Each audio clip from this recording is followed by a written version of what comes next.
Going on, everyone? Happy Saturday to everyone. Hope everyone's enjoying their weekend. Welcome to the Left Fresh Podcast.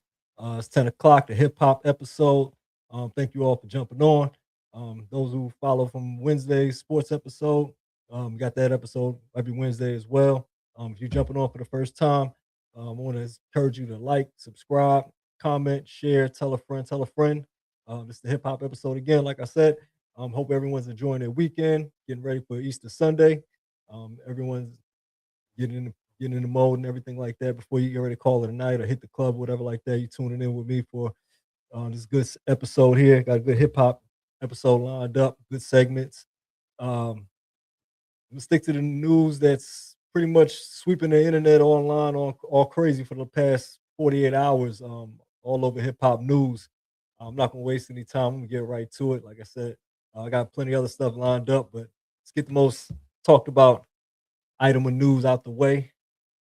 Man, hip hop artist Pooh Sheisty was just released just a few months ago and has been arrested yet again. Headline right here. Apparently, in a wild story. You know what I mean? Like I said, I'm not gonna waste any time. Yeah, when I heard this story, like I first heard, um, FBI and U.S. Department of Justice, kind of raided his house and arrested him and his father. I was like, oh wow, his father got arrested. I was like, that's crazy.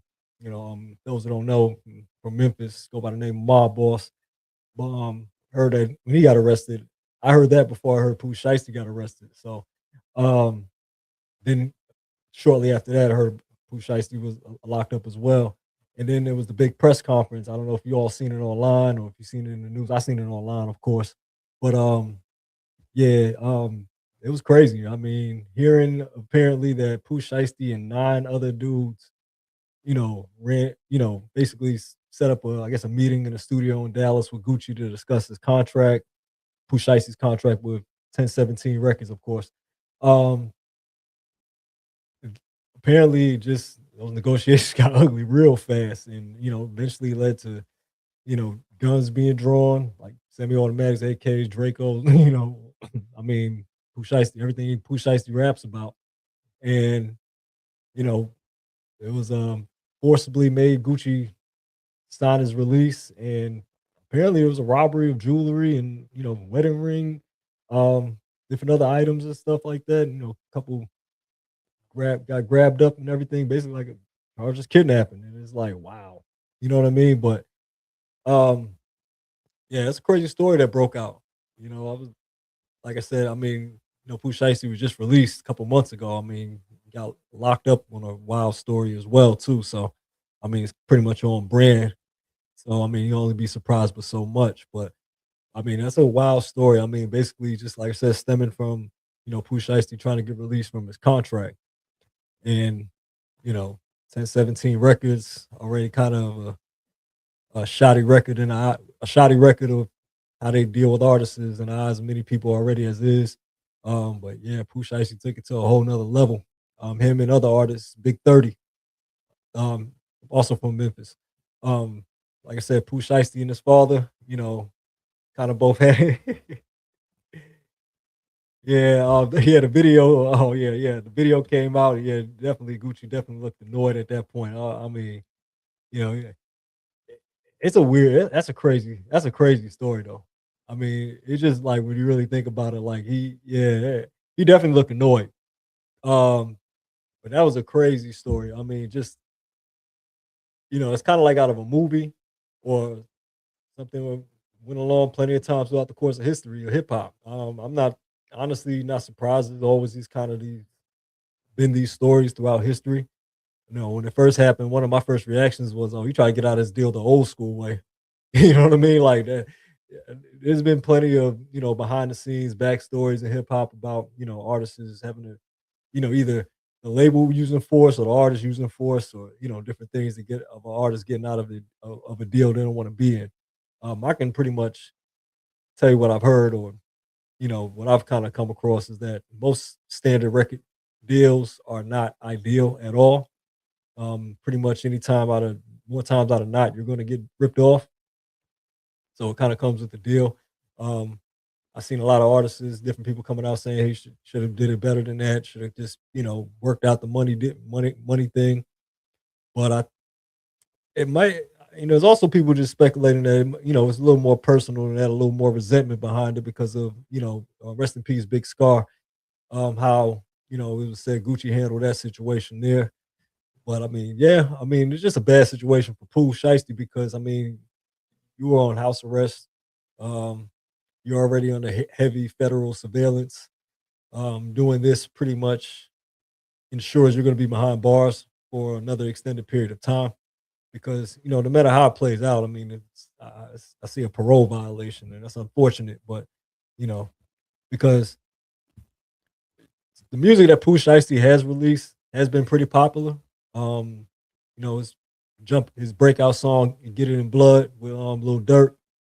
Um, and then of course this FDO song "First Day Out" that just came out. Is released. That's been getting a lot of spins and rotation as well. So a lot of the controversy that sells his music though, but at the same time, you know, it kind of hinders him from making more music than he has.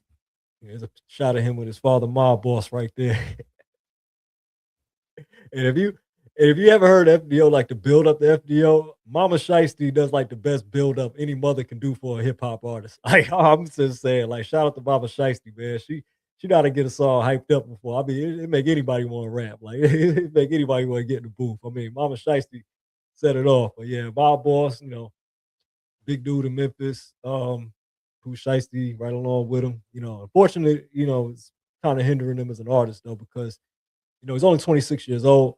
Um, the songs he does make are very popular, but it's just he spends so much time locked up that it hinders him from making any other material, and that's where it kind of hinders him at. You know what I mean? Like I can see room for improvement in his music as well, and you can't really make that improvement if you're not in the studio and active. You know what I mean? And one person I can honestly say is you look on this grim list of artists under the 1017 label, Pooh Shiesty, locked up, just came home. This is a bit of an older kind of post, but it's kind of like the same gist. Fujiano still incarcerated. He had a nice buzz before he was locked up again. Big Scar, rest in peace. A couple other artists have been dropped. But the one thing about with Pooh Shiesty was he was able to get a hit out there and you know got one mixtape, Shiesty Season. Hasn't been much work. Um, hasn't been very much work at all to leave a lot of hope for. You know what I mean? So him being incarcerated yet again, it's going to be hard to have anticipation for his release. I mean, unless people just really like hearing the stories behind him. But I mean, he gives you that one or two singles. He got two singles that right now is probably heavily streamed, and I know it probably plays hard in the club right now, especially FDO. I'm gonna tell you this right now; those two songs are probably going to stream through the roof right now. Get It Back in Blood and FDO is probably going to stream through the roof right now. It's sad that he just can't really build on it and make more music because he stays locked up. Yeah, I mean that's unfortunate, but yeah, yeah, he's gonna probably be gone for an extended period of time. I mean, doing with a house arrest bracelet on, you pretty much saying, F it. But yeah, like I said, Fujiano, the only other artist on FG on 1017, he's incarcerated. That's probably got any anticipation when he gets home. Um, you know, like I said, Pooh Shiesty, another potential run got cut short. And while we're talking issues with the label, which is pretty much the stem of pretty much all this, I'm pretty sure boils down to just issues trying to get off the label. You see 1017. One thing Gucci did was release a lot of music. Gucci released a lot of music, and he hasn't found artists that were able to put out any type of longevity for them to make a lot of music, to make a long stretch of music. And I guess that kind of is a reflection of why it's just always like a legal issue or just some of his artists are just too deep in the streets, like too deep in the trenches. You know what I mean? Like they can barely even make it into the studio. You know what I mean? That type of distraction is like you can't really get nothing out of that. My boss. So you got here, Mama Shiesty though. But you know, and it's not to try to link anything together, but it's pretty much like almost pretty much safely assumed that if Pooh Shiesty were to ever was to ever have a release from his label 1017, that it would be a pretty much a no brainer where he would go if he was going to sign anywhere else. I doubt he would probably go independent, but my best guess will probably be is staying in the Memphis, making it a Memphis thing, and jumping on board with CMG with Yo Gotti. And like I said, I'm not trying to make any correlations because Yo Gotti's had issues with Young Dolph and Gucci, and I'm not trying to make any coincidences out of that or anything. But I do feel like Pooh Shiesty would have most definitely probably would have been gone to CMG if he was able to get out of that deal amicably and pursue other endeavors, other labels. I would have said I would have put my finger. It probably would have been he would probably join CMG, who has been really holding it down for the last couple of years. I mean, like maybe 2-3 years ago, that at one point they was at a boiling point. They're still putting out a lot of music. Moneybag Yo was at his best. Yeah, you see Black Youngster up there. They don't even have Glorilla in the picture right here. This is an older magazine article. This is before they got Glorilla, who also, just boosted CMG through the roof. You got 42 Doug was not in the picture as well. You got Mozzie who is in the picture on the lower left. And then you got ESTG. You know what I mean? It's good, Juggy. Yeah, he's a stupid. Yeah, and I think that's kind of like I'm not sure if it was the money thing, whatever, like that. Or like I said, I don't know how those deals, how that negotiation broke down, at least to the point where you're drawing semi-automatic weapons and trying to force your release that way. But my best guess will be he was definitely, it was definitely a move to get on CMG. I'm not saying Yo Gotti would encourage that either, but that way at least. But I wouldn't doubt that, Yo Gotti wouldn't mind picking up Pooh Shiesty and adding him to the roster. Now, Glow's with the label. This article was before. I want to say before Glorilla joined. Glorilla signed with them. But yeah, she's still there. Like I said, when she got there, it really just bolstered them through the roof.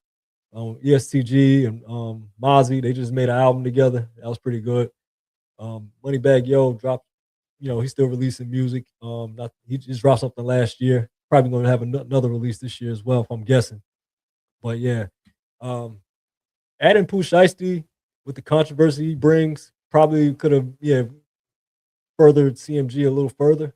I'm pretty sure Yo Gotti would have liked to be able to do it the other way. Yeah, yeah, she kind of does resemble she kind of does resemble my. I thought it was Ari at first, but yeah, but definitely a good bit of artists is there on that label. Like I said, 42 Doug is not in the picture either. He's also one of their artists as well. But yeah, CMG definitely would have been a more ideal destination, especially when you see the fate of 1017. It's pretty much a no brainer. But I think a lot of that a lot of personal stuff got involved in that as well, which led to that ugly situation and ultimately Pooh Shiesty's incarceration. But yeah, that's pretty much the biggest headline that's going on. There's more to the investigation. More news is going to be broken. I've heard different things already at this point, but I'm not running with anything else other than the actual incarceration until any other details break further. Probably going to be my only time discussing it as far as hip hop goes, because unfortunately, it doesn't seem like Pooh Shiesty is going to be releasing any new music anytime soon, and kind of just got to move on from it, and got to appreciate the artists that can stay undistracted and, stay the course and just continue to make music. I mean, you kind of had a chance because, all the buzz that you brewed up while you was incarcerated, still managed to come home, make another hit single. It's unfortunate though. You know what I mean? It's really unfortunate. Um, but we got to move on. And for those who just jumping on, if you haven't subscribed yet, please do. Share, comment, like. Appreciate the engagement. Hope everyone's enjoying their weekend, getting ready for Easter Sunday, or just relaxing on a Sunday afternoon. That's always good. But I'm gonna move on to the next segment.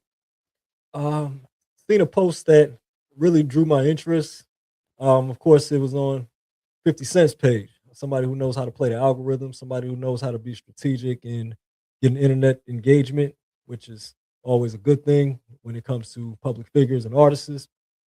One thing he shared just today was a post that lists the top streaming artists. Not completely the list. I'll show the complete list in a second, but what it shows is a list of all the artists that he has issues with and how much they streamed this past March of 2026 on YouTube Music. He showed his and he showed all of his adversaries.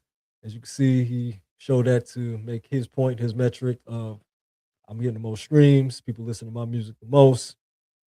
This is the metric of I make the most hits, I make the best music. You gotta make a hit to see me. You gotta, just different things like that. This is kind of like a flex post. You know what I mean?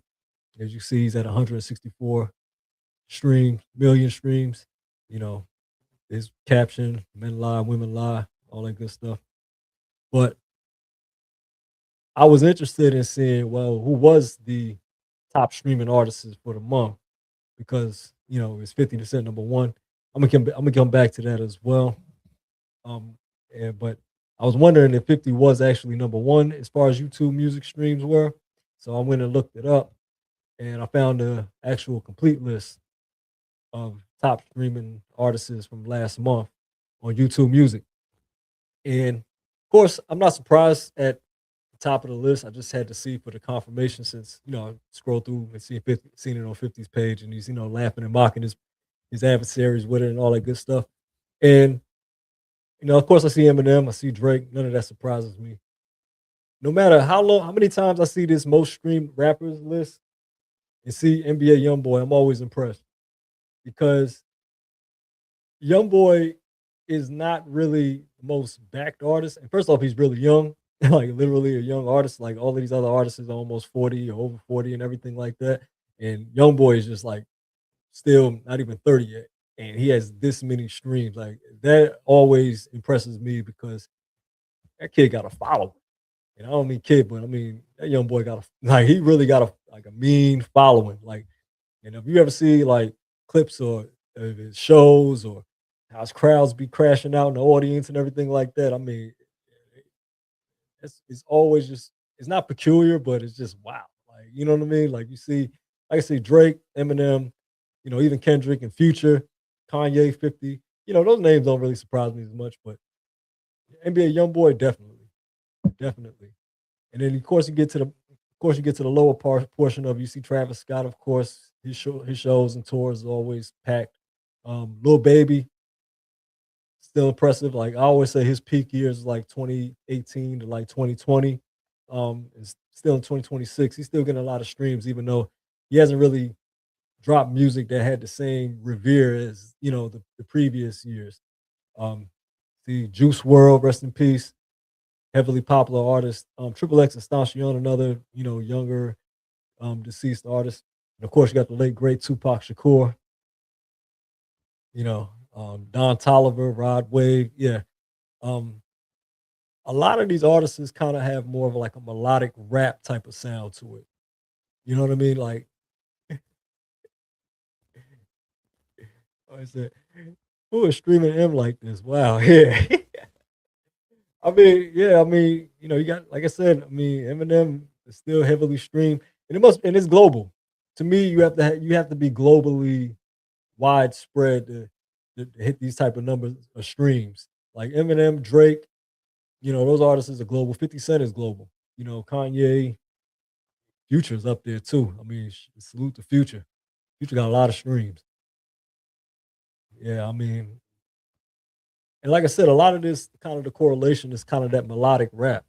Eminem, not so much melodic, but he has a big global appeal. Drake, melodic rap. NBA YoungBoy, melodic rap. Kendrick Lamar can do melodic rap. Kanye, Future, 50. Yeah, all of those guys are melodic kind of rap. Lil Baby, Lil Wayne, Juice World, Don Toliver. Tupac is probably the only non-melodic rap type on this list. And what I mean by melodic rap is not sing-songy or maybe auto-tune or, the type of singing your raps type of thing.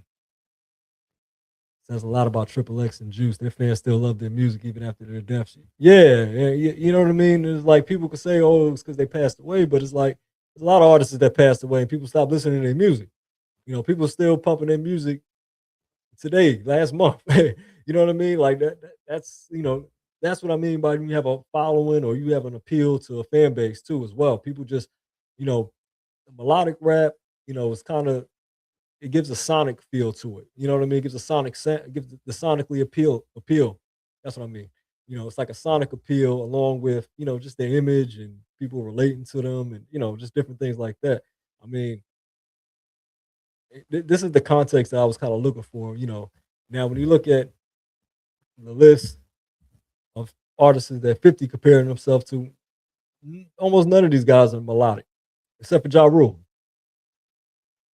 Ti he did a little melody every now and then, but not much. Jay-Z is definitely not doing melodies. Rick Ross, Diddy is even crazy, even on this list. Like people were streaming Diddy like that in 2026. This is also like an indictment on the audience more than anything else. Like, what are y'all listening to? you know, and I'll look at the most streamed artists of hip hop all time on Spotify, which I got up right here. You see Drake, Travis Scott, see Eminem up there again, Kanye, Kendrick, Future, Juice World, Nicki Minaj, Triple X, Tentacion, Lil Wayne, 21 Savage is up there. That's impressive. J. Cole is up there, Lil Uzi Vert, Lil Baby. Yeah. Yeah. I mean, all of these artists are like melodic rap. Yeah, King was getting at him. Yeah, all of these artists are kind of like melodic or got melodic. Some of the top stream songs are more kind of melodic sounding. You know what I mean? You're not really going to stream as much without the same type of appeal, and or definitely not having melodic rap. You see, 50 got Damani up there, Jim Jones, Pat Poose, Mano. Yeah, I mean that's kind of what the essence of what 50 is beefing with these artists for. Is kind of like, well, outside of Rick Ross and Ja Rule, you know, a lot of these artists he's kind of getting at artists for like Pat Poose and Mano for not having much commercial success. Jim Jones not having much commercial success. Dave East got some impressive streams though. 7 million for a guy who's not really a big mainstream artist and everything like that. I mean, honestly, that's not bad for Dave East, man. Shout out to Dave East on that one. Fabulous. Fabulous. He's had issues with Rap About a podcast group, so he definitely wanted to pull up their streams. The beef with Ti. Ti did pretty well this month. A lot of people are gonna, a lot of the 50 fans are thinking, oh, that's because of 50. No, that's pretty much consistent with Ti streams. If it was because of 50, Ti would have 160 something million streams too. It's the same streams pretty much consistently. It's almost flat. But yeah, I mean, to me, like I said, these type of streams are not really the metric of I don't know who's streaming these. His voice is terrible. Streams, Davey's got a lot of discography. He got a lot of work. Like I said, he's done songs with almost everybody from Chris Brown to Mary J. Blige. He's got songs with a lot of people and stuff too. So yeah, I mean, he crept up there. He crept in there with 7 million. You know what I mean? Yeah. But you know, like I said, it's not really indicative of, oh, I'm the superior artist or anything like that. People like particular songs. And I think 50 in this era of heavy streams, it's like a singles driven era. Shout out to Ye, come back to America and sell out So 5 for tonight, 80K. Yeah. And that's kind of like where I got to the YouTube music as well. It's like you see Kanye West is still up there at 174 million as well. You know, when 50's, you know, trolling his adversaries, artists that kind of made it to the mixtape regimes, you know, artists that he went at it with, like Pat Poose. Pat Poose is not from a hits kind of perspective. A lot of people respect Pat Poose from just from the grind and the craft of it more than anything else, like just strictly bars and I think 50 kind of diverts to hits and everything like that because 50's never been a really a bars type of MC.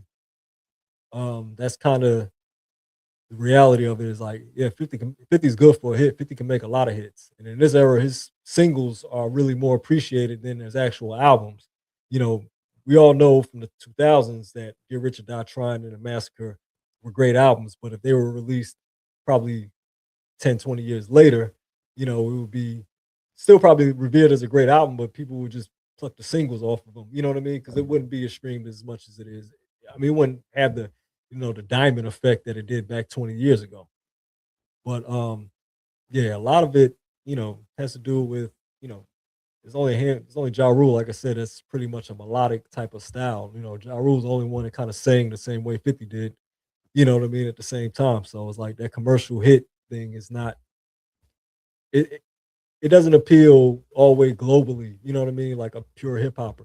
I mean, I don't think Nas is up there either, but at the same time, at the same time, people respect Nas without having to do the melodic rap type of thing to, get appeal. Like Nas is loved in the hip hop community. Is not going to be on a stream type of platform, any type of thing like that. So, you know, it's kind of like a different argument type of thing. 50's argument is just, hey, I make bigger hits and I stream more. A lot of the artist counter arguments from his adversaries will be, you're not that good of a rapper. And, the amount of people streaming music, which is always kind of a fight back and forth in hip hop is, if you're not selling a bunch of records, are you really that good of a rapper? Well, it can always be misleading. If Kanye is out streaming 50 Cent on YouTube Music in present day, is Kanye West a better rapper than 50? Is Future the better rapper than 50? Is Kendrick Lamar the better rapper? Is NBA YoungBoy the better rapper than 50? So that's an interesting conversation. It's kind of like two different points.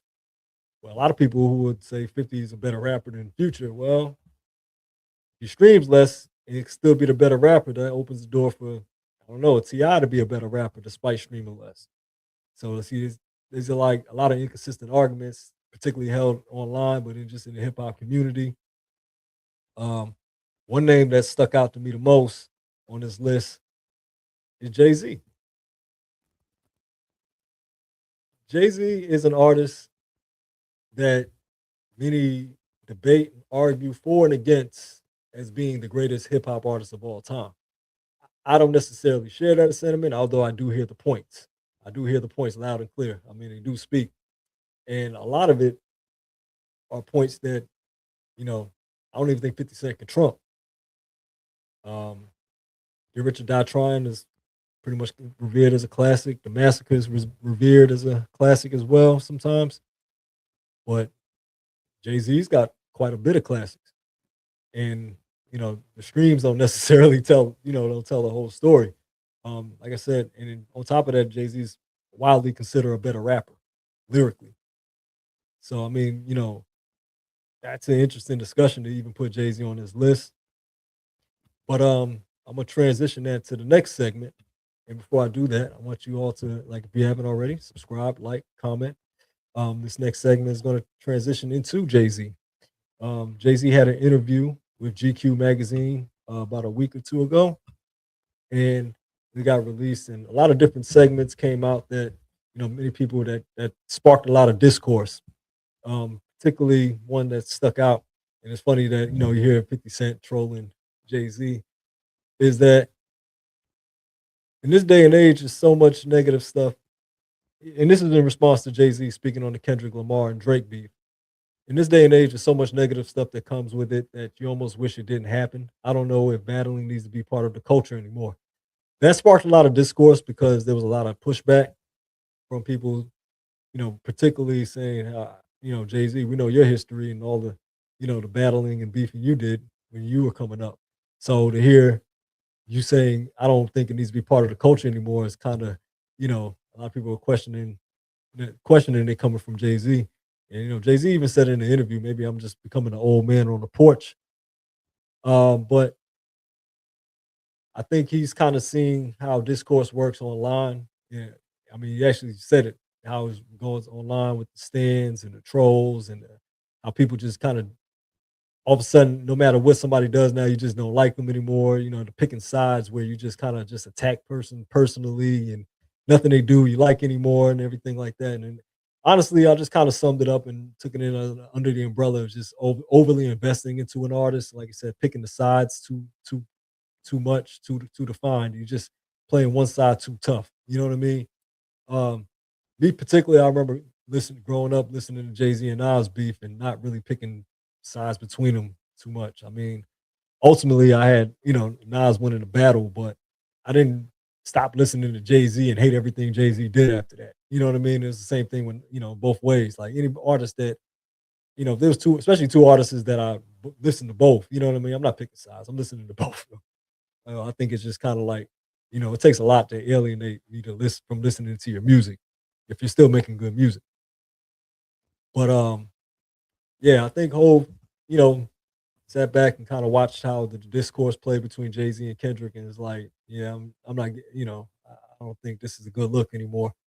He also spoke on it being like a far right wingist type of agenda to, down hip hop and just to dump on hip hop and everything like that, and we kind of just feeding into it. But I mean, I always feel like hip hop was always the genre that gets dragged through the mud for whatever reason, all the way from the genesis till now. So, throughout the whole 50 years, hip hop has been getting kind of like that.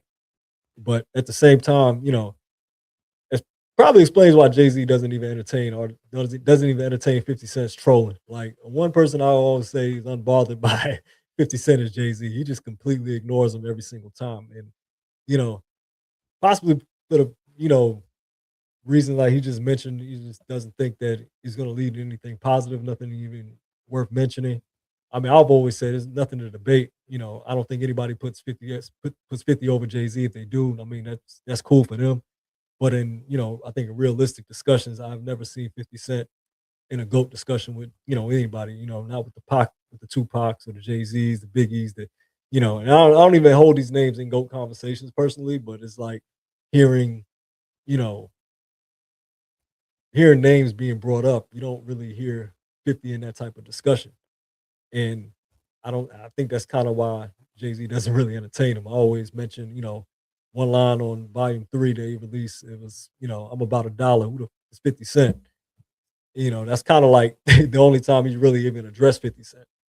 And the impression I get is like not even on whole level.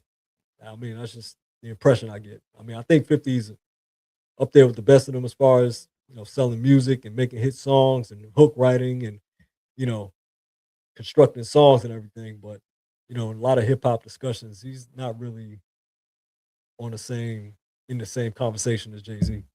But yeah, I always found another funny quote from the interview was he was speaking on the narrative that he chose Kendrick Lamar for the Super Bowl halftime shows a move to undermine Drake, and that quote was, "Come Jay Z, why would I care?"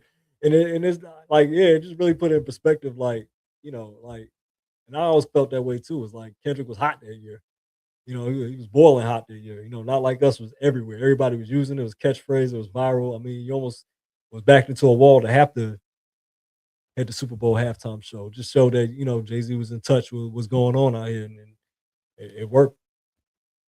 Um, and then like another reason, like I said, and another quote that I really had me really thinking about it. What he was saying about not really want to be in battle culture no more. Is not so much the reason why he ignores 50 Cent, but more or less the reason was looking back on like I said, probably his biggest battle of his career.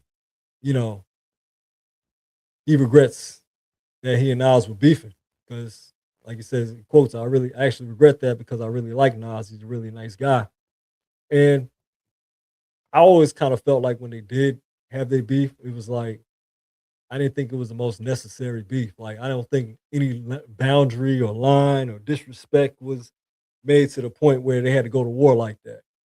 I mean, ultimately, we've seen two hip hop giants go toe to toe. Like it's still probably the best head to head battle in hip hop history.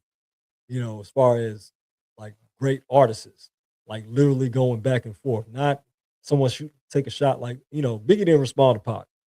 Um, NWA wasn't really no match for Q.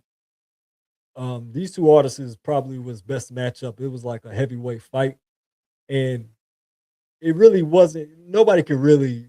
pinpoint what exactly set it off between them. I mean, I can go back to a couple subtle shots on the radios and the mixtapes and everything like that, but you know, I think it was Nas and Memphis Bleak, and then Hope said I got him, and there's different things like that. But it was kind of light. It was to me, it just started competitive, and then it got personal.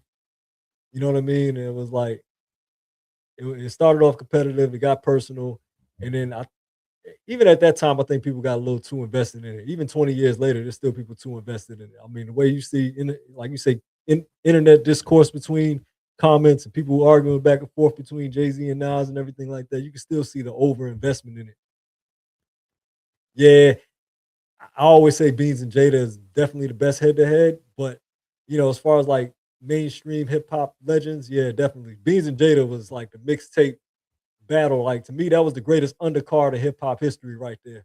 Like if there was an undercard on WrestleMania, that was them right there. That was that intercontinental title match that was a real classic thriller. That was better than the main event. That's what it was with Beans and Jada. Beans and Jada was an intercontinental match that was better than the than the actual world title match. Yeah, Jay knew he couldn't be king of New York as long as Nas was still in the picture, and that's why I really felt like it was just really competitive between them. Like it wasn't really supposed to get personal, and I think that's what Jay Z looks back with regret, and especially now that him and Nas he and Nas are friends, um, they really kind of just at peace with one another, and it's like damn, I shouldn't have really went to that level with him and everything. Look, and then it's like because once you release a track, you can't really take it back. You know what I mean? All you can do is kind of just move on from it because people will still play super ugly. Those comments are still gonna be talking about super ugly. People will still reference the line that Jay hit below the belt with. Um, and I think, at this point you kind of just gotta sit in it. You gotta kind of just dwell in that and just be like, yeah, that was bad. That was a bad choice. That was bad. I should have went that far with him. Yeah.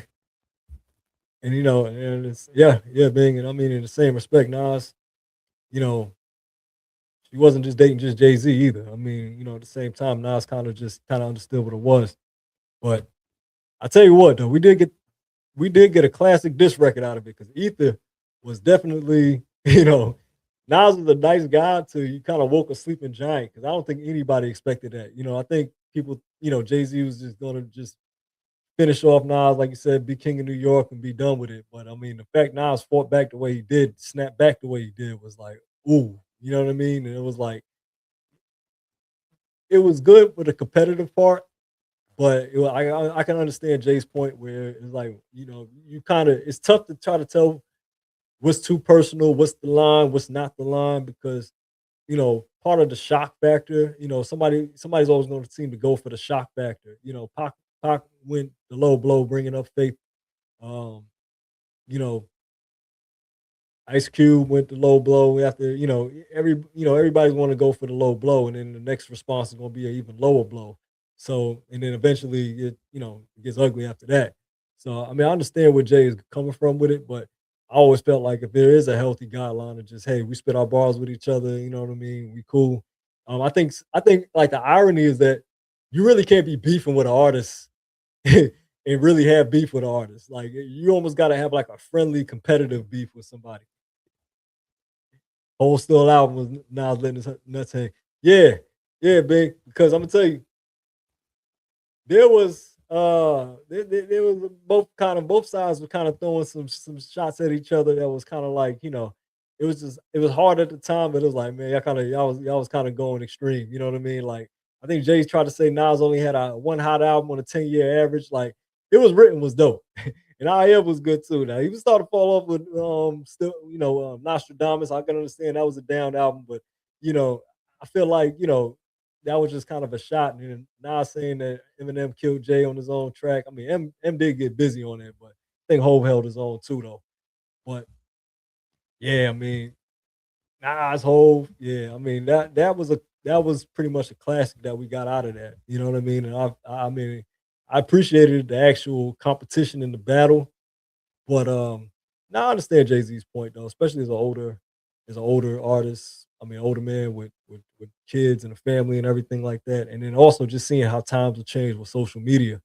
You know what I mean? When you think about how much social media has played an aspect into it. Like you heard the magazines and everything and the think pieces back in the 2000s, but people just on social media just on troll patrol all day long, like just either defending an artist or attacking an artist. You know what I mean? And it's like there's almost no, there's not even coherency in it anymore. You know what I mean? People really not even just ain't even listening to music anymore. They're just attacking. You know what I'm saying? Like people barely even listening to music, or people have opinions. They don't even have a rational opinion anymore. They're like it's just like complete bias, just affecting their opinion and everything. I mean, it's kind of like I said, an indictment on the audience more so than the artist. I think like we have to stop taking consideration into people who just troll and stand all day, and just kind of like understand people who can just appreciate the music in both aspects. I feel like if battling, because one thing he mentioned was, one thing Jay Z mentioned about Kendrick and Drake is that they got a lot of music in a short span of time during their back and forth, and it was like had everybody on edge. Yeah, and that quote is BS. Yeah, battling is always going to exist. To beat a man, you have to beat the man. Story's old as time. Yeah, like I said, it's like you're gonna if it brings out the best it brings out the best in artists, whether people want to admit it or not. You know what I mean? If you're competing anything in this world, if you're nothing brings out the best in competition. Especially in hip hop, it's a gladiator sport. To the victor receives the spoils. At the end of the day, you know, like I said, I understand the pushback. I understand where he's coming from, but I also understand the pushback. It's like it's kind of what to do about nothing because to me, I feel like stands and trolls shouldn't have that much altering on the culture. We probably just stop listening to trolls and stands. The problem is that everybody has a voice and everybody can speak so interactively, and you know, not everybody's qualified, and we have to identify that and just kind of just move on from it. Because I mean, there's artists is making great music. Like to me, like if an artist is making great music and I don't even rock with him like that, I can still acknowledge the fact that he made a good song. He made a song or two I could listen to. Um, I could pick sides in the beef and say, hey, this person won that battle, but I'm not going to just completely not listen to that artist's music unless I was never listening to that artist's music in the first place. I don't really think there's an artist that can alienate me from another artist just because he outdid him on an album. Um, but yeah, I mean, but that's kind of the game as well, though. You know what I mean? I think a lot of the game, especially when it comes to mainstream artists, is that you have to be able to. Yeah, people still gonna play take care. Yeah, exactly. Like that's another thing. Stands and trolls are not going to affect anything. I mean, Drake is redirect back to the list. You know what I mean? YouTube music still got Drake at number two. He's still number one. Yeah, he's still getting streamed, man. Drake is still getting streamed. People still gonna listen to it. Why? Because guess what? It's more to hip hop than a diss song. Okay, somebody can get dissed. Drake got dissed so bad last year. I mean, with Kendrick, but he got dissed before that with Pusha T. Survived that too. And I mean, I'm not because guess what? Drake's career is not built on battling. His brand is not built on battling. You know what I mean? Like his brand, listen, if you're gonna go to the club, you're still gonna hear a Drake song because people still need Drake songs to listen to. Nobody, Drake has to be like completely just alienate the audience, which is pretty much almost impossible at this point. There's no diss song that's gonna alienate Drake's audience. And that's the same thing for even 50 Cent. Yeah, Drake got dissed by Pusha T, Meek Mill, Joe Budden, Jay-Z, Kanye. Yeah. I mean, and then look at 50 Cent, the person behind his own troll post. How many times people diss 50 Cent? You know, people still gonna listen to In the Club. Like I said, 50 Cent made the bangers that he measures himself off of. I mean, at the same time, like I said, back to the hip hop conversation, people don't talk about 50 and GOAT conversations. I mean, they don't. I mean, I always see him at the top of the streams. I never hear him at the top of the GOAT conversations. They usually say Biggies, they say Pox, they say, Rakims, they say, what I'm saying? They say almost everybody but 50. They always like his music though.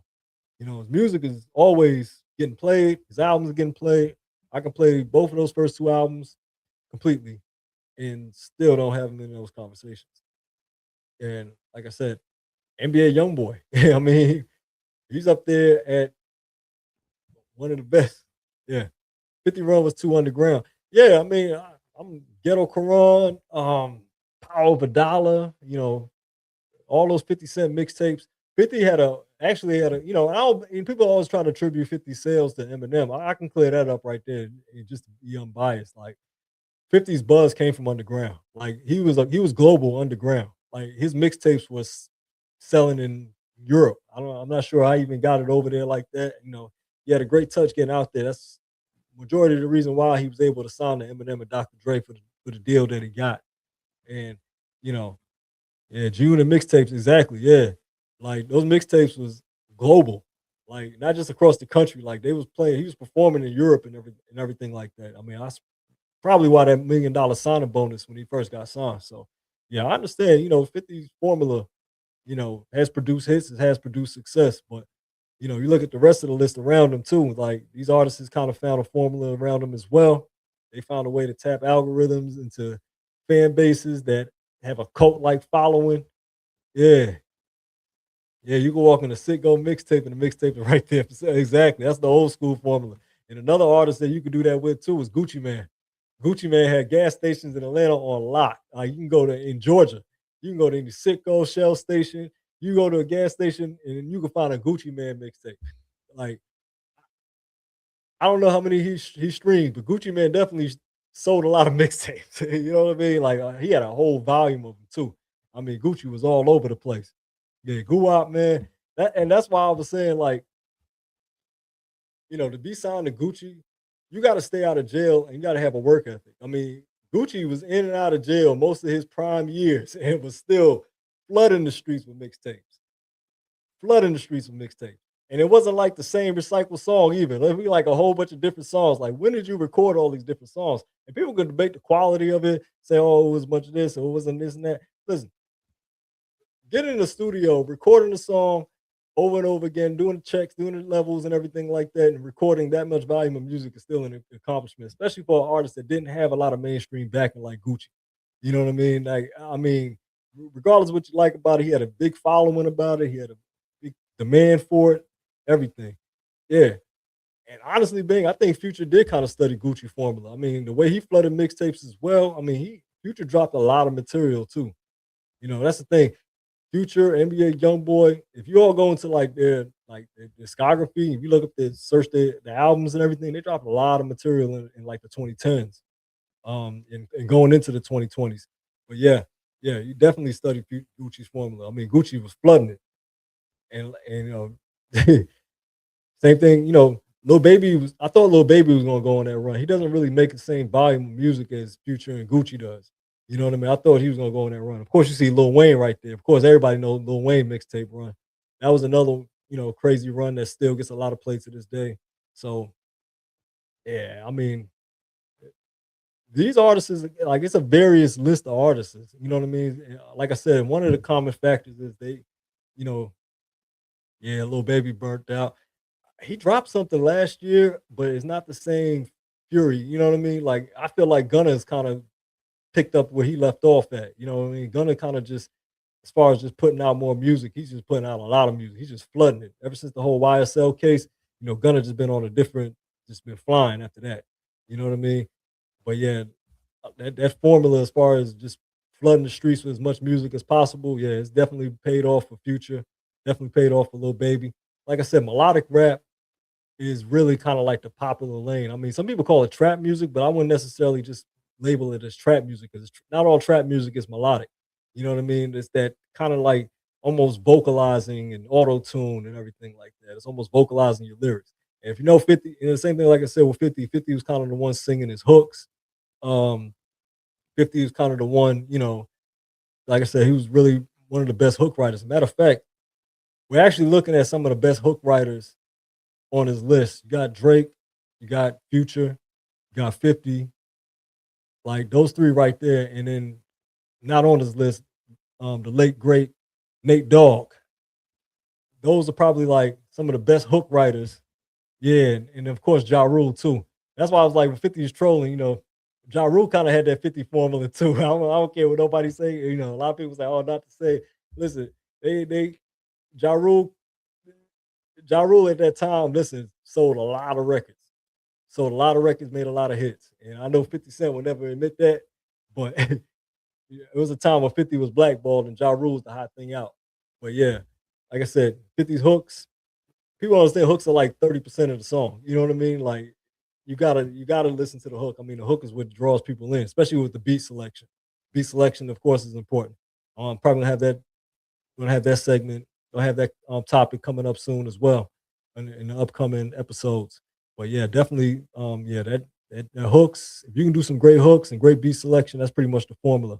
Being the most super lyrical artist, you know, it usually gets you a lot of respect. But as far as like that mainstream appeal, that household name, and for the casual hip hop consumer, like these names are kind of like for a lot of these names are for casual hip hop consumers who don't know a lot of in depth hip hop like that, or just the songs just didn't resonate to them like that, or or the relatability of it. But yeah, these are the artists, like I said, kind of just basically won the popularity contest. They just appeal to a wider range of audience, a wider ranged audience. Um, it is what it is. Like I said, there's kind of the correlations to it. A lot of popularity. Yeah. Being hooked became super important. 70-30 with lyrics these days. Yeah, exactly. I mean, the lyrics, you got songs that are getting shorter. Rappers are not even doing like 16 bar hooks anymore. They kind of just giving you 8 bars at this point. The hook is pretty much long as the song. Um, the song itself is shorter, the verses are shorter. Um, like I say, yeah, the hook is pretty much the most repetitive thing. It's kind of I think everyone is kind of pushing like, as far as majors is pushing, like you got to have something that can draw the crowd in. The platforms that play music, like I said, this is only YouTube and Spotify, but a lot of music is consumed through TikTok, which is definitely hook oriented. You definitely got to have a great hook to be on TikTok, a great beat, for TikTok songs to pick it up. So you know what I mean. So yeah, 12 bar verse, 8 bar hook, two verses, songs like 2 minutes and 20 seconds exactly. Yeah, and that's kind of how like NBA YoungBoy is able to drop 30 song albums and everything like that. A lot of the songs are a lot shorter. Um, like I said, the whole thing is just to hopefully catch on to people and everything. So, but it is what it is. It's how you play the game, which is why I don't always use metrics and streams. You know, it always measures support. It always measures anticipation. It always measures good marketing. It always measures, that type of appeal or popularity. But usually, like when we have hip hop discussions, it's usually what's the dopest albums, who's the best rappers. That's usually an entirely different discussion. Um, like I said, your Jay Z's, your Nas's, your Biggies, your Rakims, those are your pure hip hopper audience. Those are more like artists that are appreciated by the craft more so than just bare streams. So, it's an interesting discussion though, nevertheless. Like I said, it's a never ending discussion. Um, yeah. Metrics measure with the casuals. Yeah, exactly. I mean, it measures, there's a lot of artists out here that people just haven't heard of and are really good. I mean, but they have enough of a fan base, enough of a following. Um, there's a lot of people who don't really listen to hip hop, but when they do, they listen to Eminem, 50 Cent, artists that are completely pushed by major labels, who have been pushed by major labels, especially in the older days. Drake is probably one of the last artists to get pushed by major labels through the moon. So it's understandable that his streams will still be solidified, 50's futures will be solidified. I mean, Future was in the Scope Records for the most part of the 2000s. So it's no surprise that those type of artists are at the top of the streams. And of course, there's always speculation that a lot of streams are manufactured a little bit, a little more. It's kind of like the old days where you pay a radio station to play the same song 10 times a day. Kind of like payola and everything like that nature as well. So it's always good to have actual reviews, people who really review the music and listen to it and have an actual opinion of it. I value those more so than looking at how many people went out and listened to it. What's their opinion of it? I always say that by the time you realize an album is good or not good, you already supported it. You already contributed to the stream or the sale of it. So, it's kind of ambiguous. It's not really the actual end all to be all.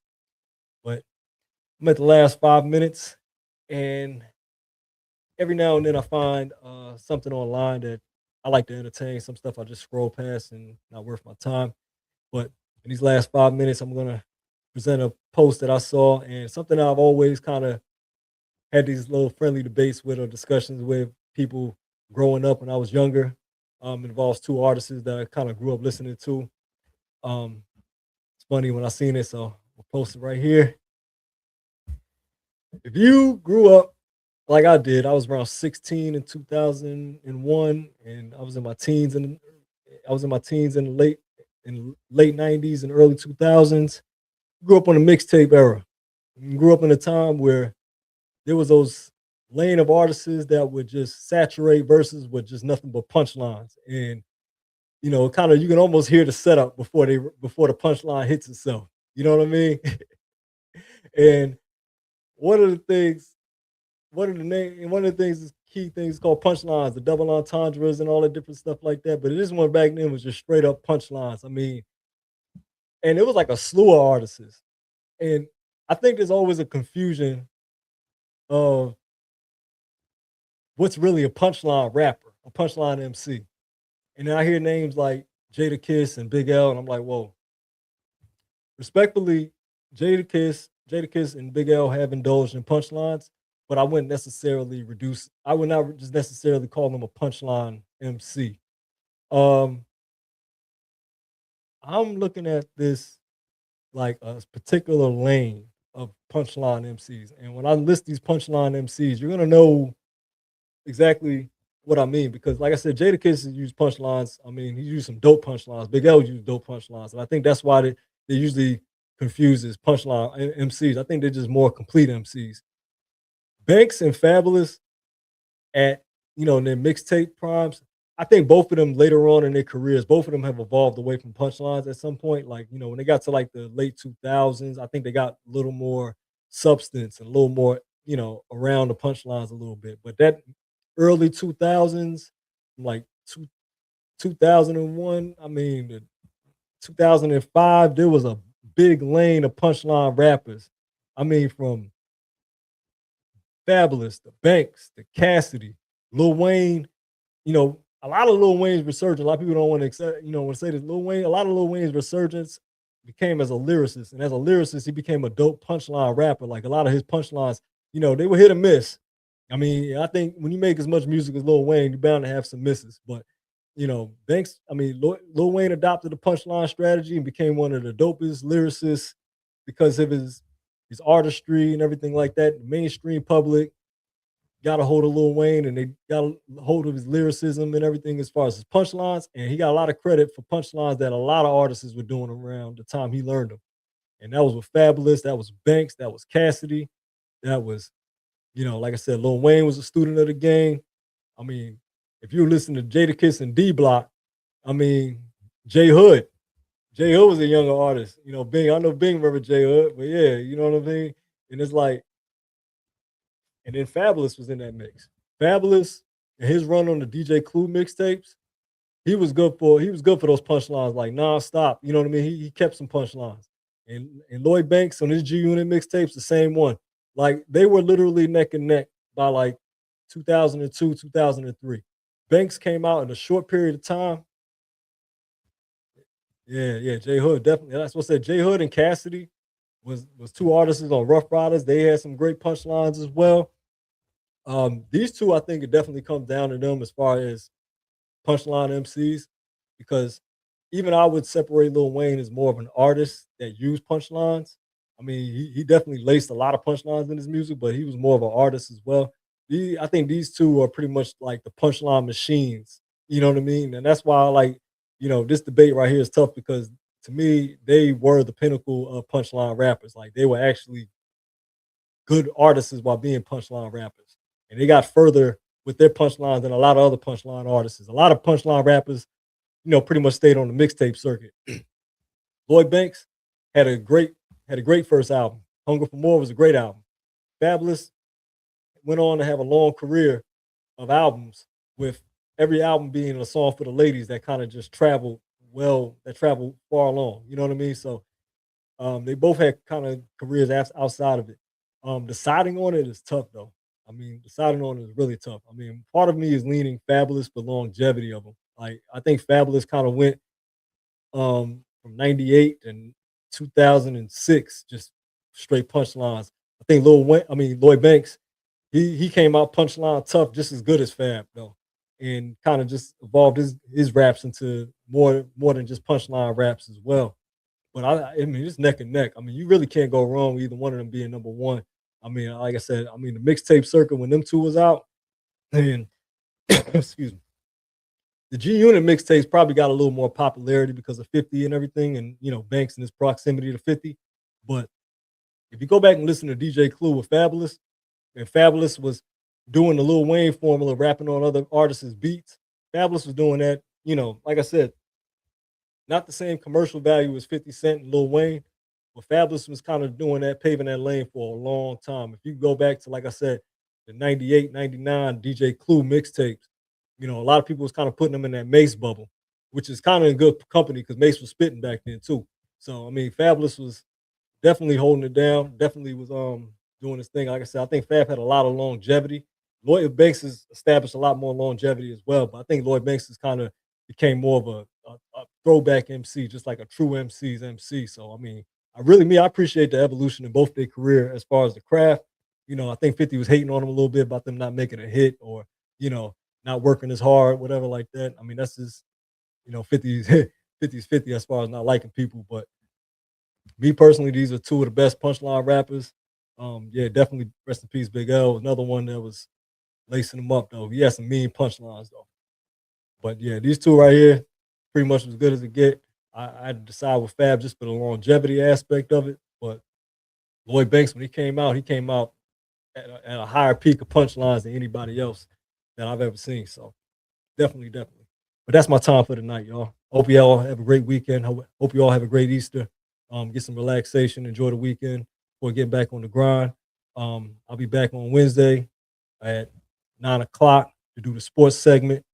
Yeah, and Bing, oh yeah, underground run, Banks. Shout out to Banks for a great underground run. Yeah, definitely appreciate y'all jumping on though. But yeah, that's my time. Like I said, I'll be back Wednesday, 9 o'clock, doing the sports segment. Um, Following up from the Final Four, getting ready for the Natty, for the national championship game. Have that ready for you all. More NBA winding down. Like I said, I'll be back next week to discuss more hip hop, have different innovative topics and subjects. I think more things to discuss. But like I say, I just keep tapping in, man. Subscribe, like, comment, share, tell a friend, tell a friend. You can find me on Instagram. This is Left Fresh. You can find me on TikTok. And this is Left Fresh. That's my time for the night. I'm out. Y'all have a great weekend. See y'all.